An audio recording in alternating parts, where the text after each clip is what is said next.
A lot can happen in a week. Some of it good, some of it bad, some of it downright ugly.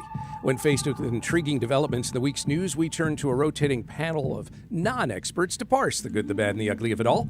On today's panel, David Branham, professor of political science at the University of Houston downtown, Mary Flood, legal consultant with Androvett Legal Media Marketing, and Joy Sewing, news columnist at the Houston Chronicle. David, Mary, Joy, welcome to Houston Matters. Hey, Craig. Thank you. Thanks, Craig. Panel, who scheduled this? As Houston Public Media's Kyle McClanagan reported this week, on Thursday alone, the Houston Astros opened their 2026 regular season at Daikin Park.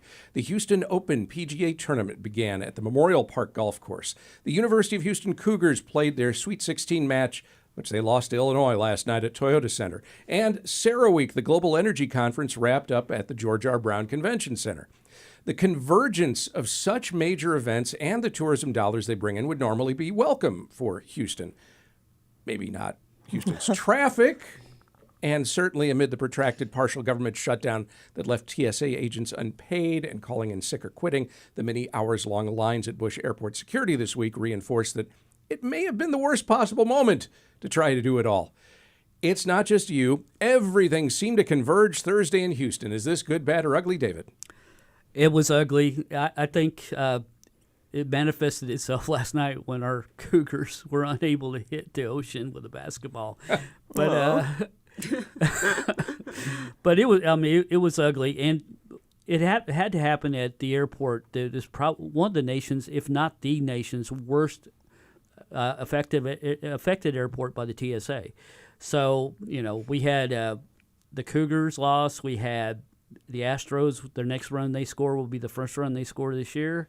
Oof. And all of these events going on at once in a terrible airport. So the whole thing was ugly.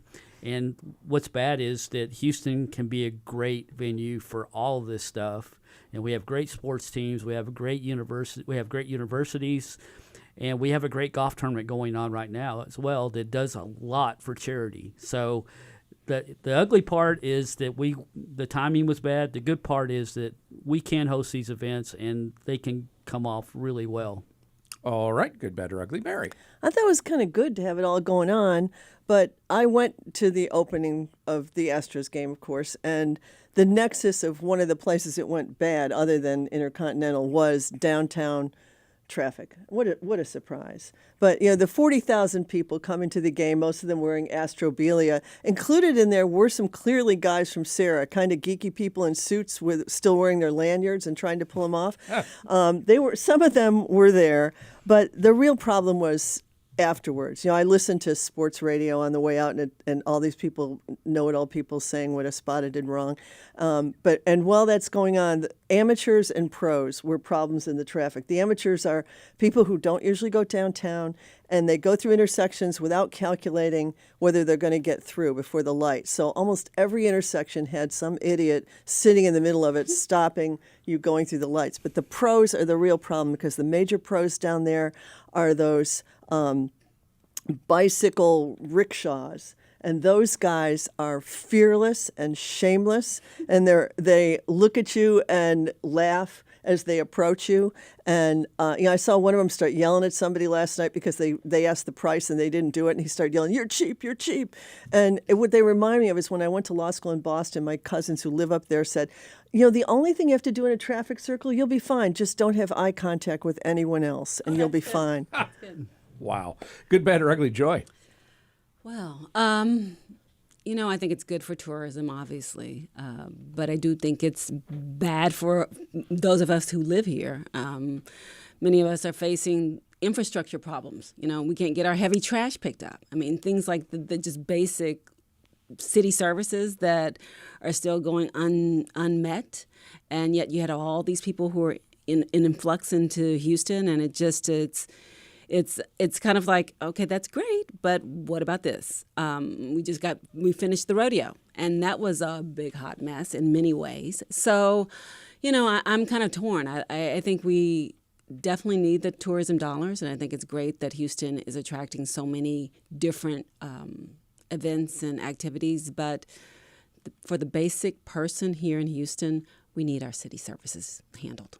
Houston is also attracting people to stay here. And that's our next topic panel. Population growth may be slowing across Texas, but not in the Houston metro area and other Texas suburbs, which lead the nation in adding new residents. The Houston metro area added 126,000 residents from July 2024 to June 2025. That's the most in the country, and that includes Waller County, northwest of Houston, which census data released Thursday shows was the fastest growing county in Texas and second fastest in the nation. 3 other Texas counties cracked the top 10, including Liberty County on the northeast side. As the Texas Tribune's Stephen Simpson reported Thursday, while the outer burbs of Houston and other large cities are growing faster, slowing population growth overall in Texas is due to a 45% decline in residents from abroad. State demographer Lloyd Potter says folks are flocking to Texas burbs for more and cheaper housing and land, better quality of life, and jobs that offer work-from-home flexibility. People keep flocking to Texas suburbs, especially north of Houston. Is this good, bad, or ugly, Mary? It's good, but the fact that 45% fewer people from overseas and immigrants is really disappointing, especially because we have such a diverse population here. We have people from so many countries and more than 140 languages, so much food. At the grocery stores, there are all these vegetables and fruits. I don't know what they are. And, that's pretty cool. And I see the attractiveness of the suburbs. When I think of Sugar Land, for instance, they've got that really cool venue, Smart Financial, and they've got Constellation Field where Space Cowboys play. Used to be the Skeeters. What a stupid name. Why not call it the Sunburn? Thank you, Mary. I'm just Thank you. It's just idiotic. But anyway, and the Woodlands, they've got Cynthia Woods and that vague Steppert White feel of the downtown area. And, just yikes. Anyway, and Craig, I assume you'll be moving to for Richmond, where they're going to have the hockey. It's right down the road from me where I am now. Oh, that's terrific. So yes, I'll be checking out a couple of those. They better games. widen the freeway. Yeah, Well, junior hockey coming to town. I think another big plus of the suburbs is they don't have those darn pedicabs that are driving me nuts downtown. Good, bad, or ugly, Joy? I think it's great. I mean, it's nice that more people are moving to those areas. I've even thought about suburb life, but I like the soul of the city, and I'm a city girl. So, I think it's good for people who are moving to those areas. I'm not so sure if it's good for people who are still in the city because, with that leaves a lot of our city services that are, being unmet and possibly that means even less, addressing those issues. So I don't know. I mean, yeah. I'm glad you're mentioning that because when they were talking about the big things we get done and don't get done, this problem with large trash being all over the neighborhoods, that's a big thing that we're not getting done. I walk through my neighborhood all the time and I can't believe what's not getting picked up. Yeah, I had to pay someone some money with the truck to haul my stuff away because it's been sitting there for 6 months. It's not like the train in the dome. Maybe we could fill the dome with this stuff and maybe they can pick it up from there. That's a thought. David, you still with us? Good, bad, or ugly, David? The Astrodome is a large trash can. Oh no. This is good to me. I think this is good, and I think we saw it coming. I did a report with Dick Murray a couple decades ago, and we did the projections, and all our projections said Northwest Houston is going to be covered with people very quickly, and it just went like a wave. Where Cypher ISD just started growing like crazy, and I don't know how many high schools they have, but it's a bunch, and so that wave going into Waller County is not a surprise to me at all. I mean, Waller County's got the next step in the growth, and it keeps going out. Montgomery County's larger than the state of Wyoming now, so it's good. I think the reason why that people do it is because they enjoy their life out there. I am a person who lives in Atascocita, and I have enjoyed it. I've raised my family there. I get a whole lot of house for a pretty cheap price, and it's a great place to live. We have a nice community. I have 2,500 homes in my community, and we have a central place where we can go to the gym, can go to the clubhouse, we can go to the swimming pool. We have a golf course. It's just a great way to live, and it's almost like living on a resort in many ways. And so I'm used to that now. It's a good way to go, and it's not that expensive. So it's good for it to grow. Is good.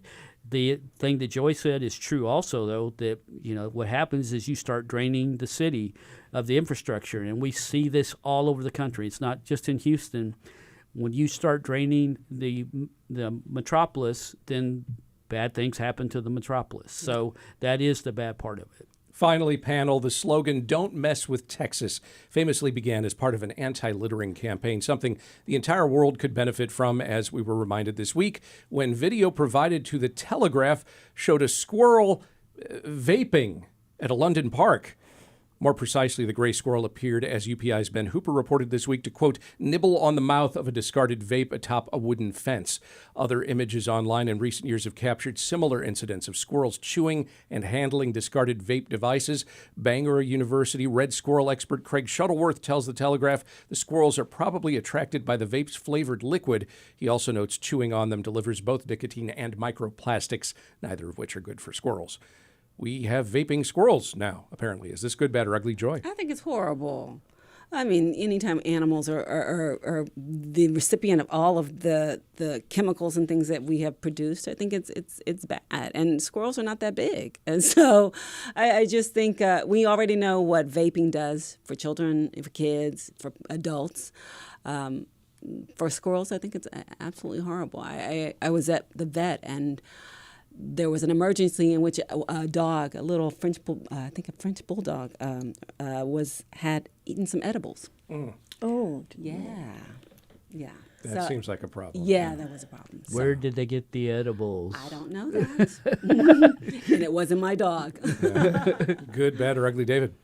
Oh, it's ugly, and it's part of we as humans are big consumers and big producers, and all of it has an effect on everything around us. So the best thing we could do for the environment is probably go away, and but that being the case, and we're not going to go away.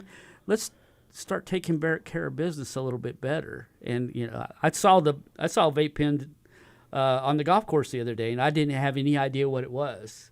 So these are new products that we are producing that cause these bad effects.